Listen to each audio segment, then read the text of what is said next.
Today, magluluto tayo ng inampalayahang manok. Pinaryaan ng manok. Let's go!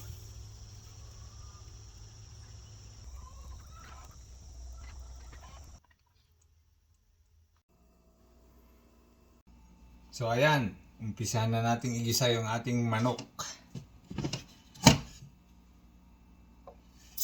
Bawang.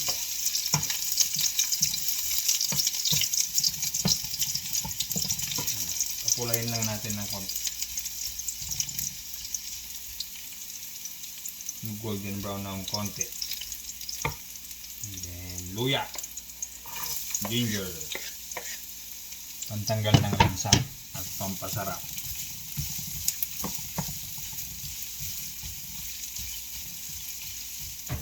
At pag medyo golden brown na yung ating bawang at luya, sunod na natin yung ating sibuyas, onion.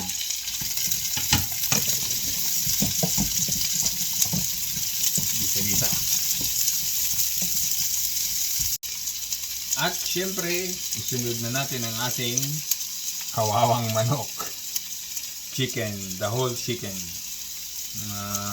Internal organs lang at saka paa yung matanggal dyan. That's the whole chicken. Isa lang natin yan. Isa.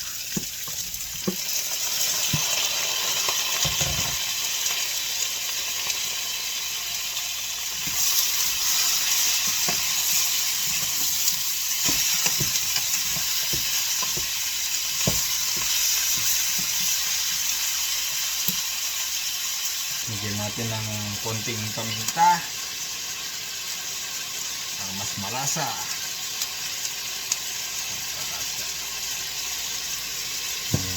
Konting patis.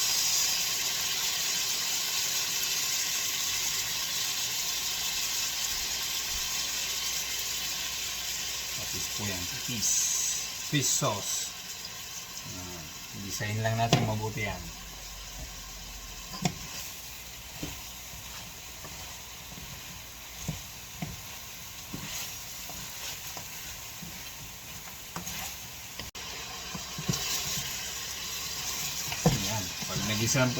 Nagisa na po natin mabuti yung manok natin.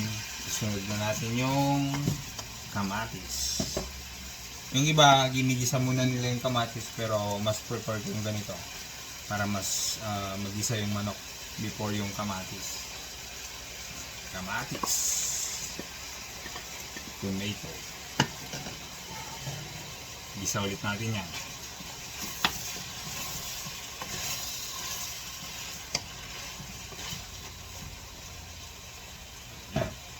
And konting asin, salt,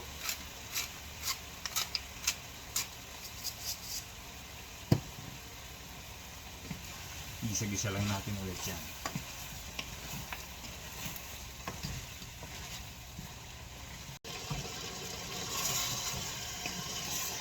Gisa lang ulit natin yan and takpan. Bago natin lagyan ng tubig, kapitin muna natin yung mga lasa. At lagyan na natin ng tubig. At pakuluin ulit. Hanggang sa lumambot yung manok.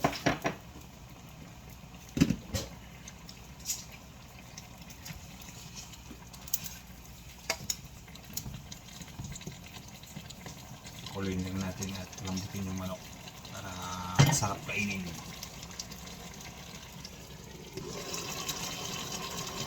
Yan, malambot na yung ating manok.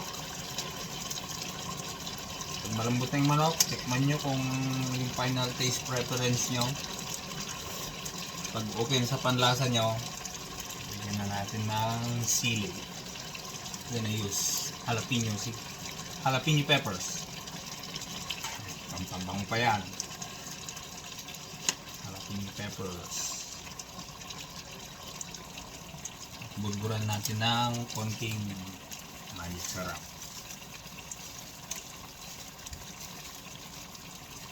Medyo pinalambot natin ng konti kasi hindi ordinary yung chicken yung ginawa natin, yung ginamit natin. Hindi yan galing sa supermarket.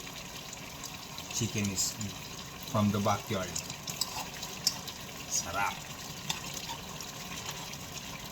Yan. Okay na sa panlasa nyo. Sarap. Meron tayong konting bunga ng ampalaya. Lagyan na rin natin yan, bunga ng ampalaya.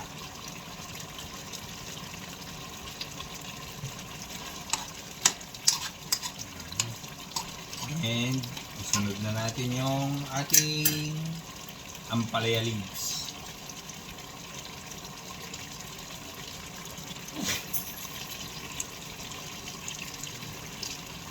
Low heat lang tayo, low heat. Pag nalanta na yung ampalaya leaves, okay na. Ready na.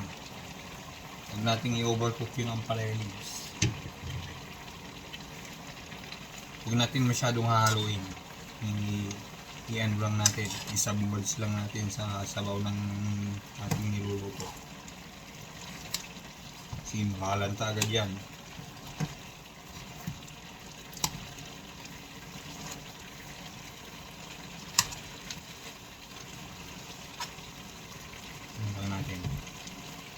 Ilubog-lubog lang natin.